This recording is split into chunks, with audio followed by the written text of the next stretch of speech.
এটা ঘুরে আসি চলো। আমাদের মন্ডল বাবুও খুব সুন্দর ঘুরছে। কি গাছ ওটা? ওমা এত বড়! এটা নিম গাছ। কি বড় দেখো, মানে অনেক বছরের পুরনো। তোমরা কিন্তু সাথে থাকো, মিস করো না একটাও, আর কেউ ভিডিওটা স্কিপ করো না, তাহলে অনেক কিছু মিস করে যাবে। এই দেখো এনারা ঘাস পরিষ্কার করছেন, কত সুন্দর এখানের মেনটেনেন্স। চলো, আমার বর বলছে আমি বকবক করছি, সে করি গিয়ে। তা চলো, যাচ্ছি তো।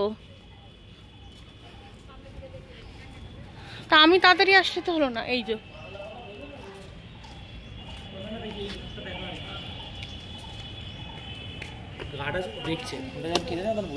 গাড়ি দেখেছে আমাকে ফোন নিয়ে। তো চলো, এবার এই ভিডিওটা অনেকটা বড় হয়ে গেছে, মানে 1 মিনিট হয়ে গেছে। তো নেক্সট মানে 4th পার্টের জন্য তাড়াতাড়ি সাবস্ক্রাইব করো। টাটা, ফলো করো কিন্তু ফেসবুকে।